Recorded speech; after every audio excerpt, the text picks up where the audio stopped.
وہ بادشاہ جس کی حکومت بے مثال تھی۔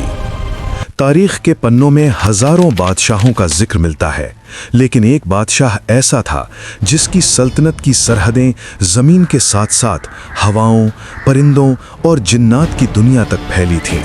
اللہ کے نبی حضرت سلیمان علیہ السلام۔ جب سلیمان علیہ السلام نے اپنے رب سے دعا کی تھی کہ اے اللہ، مجھے ایسی بادشاہت عطا کر جو میرے بعد کسی کے شایع شان نہ ہو، تو قدرت نے ان کے قدموں میں کائنات کے راز کھول دیے۔ سلیمان علیہ السلام صرف انسانوں کے نہیں بلکہ پرندوں کی بولیاں سمجھنے والے اور جنات پر حکم چلانے والے نبی تھے۔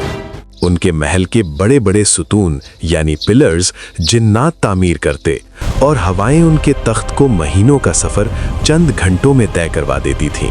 ایک دن سلیمان علیہ السلام نے اپنی وشال فوج کا معائنہ کیا جس میں پرندے بھی شامل تھے۔ انہوں نے غور کیا کہ ہدہد غائب ہے۔ حضرت سلیمان نے فرمایا، کیا بات ہے کہ میں ہدہد کو نہیں دیکھ رہا؟ اگر اس نے اپنی غیر حاضری کی کوئی ٹھوس وجہ پیش نہیں کی تو میں اسے سخت سزا دوں گا۔ کچھ ہی دیر بعد ہدہد حاضر ہوا۔ اس نے کہا، اے اللہ کے نبی، میں ایک ایسی خبر لایا ہوں جس سے آپ بھی واقف نہیں۔ میں سبا یعنی یمن سے آ رہا ہوں۔ وہاں میں نے ایک عورت کو دیکھا جو وہاں کی ملکہ ہے، بلقیس۔ اللہ نے اسے ہر چیز سے نوازا ہے اور اس کا ایک بہت بڑا تخت ہے، لیکن افسوس کی بات یہ ہے کہ وہ اور اس کی قوم اللہ کو چھوڑ کر سورج کو سجدہ کرتے ہیں۔ حضرت سلیمان علیہ السلام نے ہدہد کی بات کی سچائی جاننے کے لیے ایک خط لکھا اور فرمایا، یہ خط ملکہ کے پاس لے جاؤ اور دیکھو اس کا کیا جواب آتا ہے۔ جب ملکہ بلقیس کو وہ خط ملا تو وہ اس کی ہیبت سے کانپ اٹھی۔ خط کی شروعات ان الفاظ سے تھی، بسم اللہ الرحمن الرحیم، میرے مقابلے میں سرکشی نہ کرو اور مسلمان یعنی فرما بردار ہو کر میرے پاس چلے آؤ۔ ملکہ بلقیس ایک عقل مند اور دور اندیش عورت تھی۔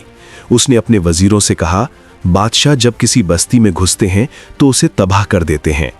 میں جنگ کے بجائے انہیں قیمتی تحفے بھیجوں گی۔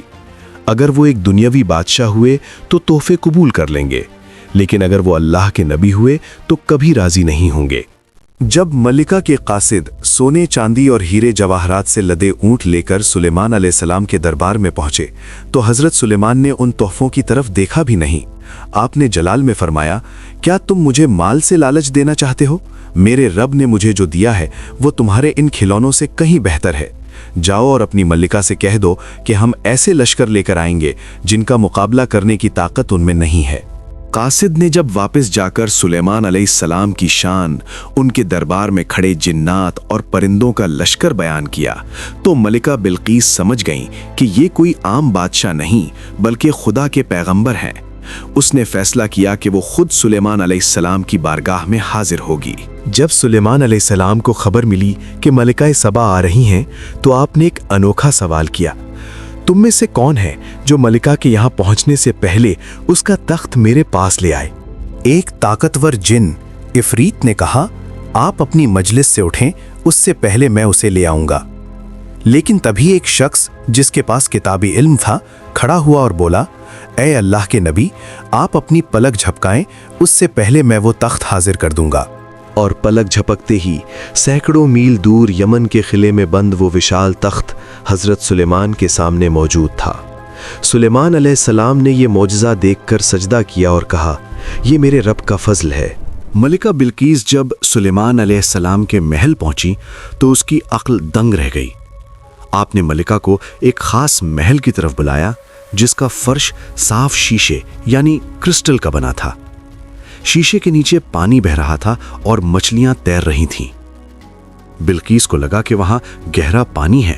اس نے ڈوبنے کے ڈر سے اپنے کپڑے تخنوں سے اوپر اٹھا لیے۔ حضرت سلیمان مسکرائے اور کہا، ملکہ، یہ پانی نہیں بلکہ شیشہ ہے۔ اس پل بلقیس کو اپنی غلطی کا احساس ہوا۔ اس نے سوچا کہ اگر ایک انسان سلیمان کا محل اتنا خوبصورت ہو سکتا ہے تو وہ رب کتنا مہان ہوگا جس نے پوری کائنات بنائی۔ وہ پکار اٹھی، اے میرے پروردگار، میں نے اپنی جان پر ظلم کیا۔ اب میں سلیمان کے ساتھ اس اللہ پر ایمان لاتی ہوں جو سارے جہانوں کا رب ہے۔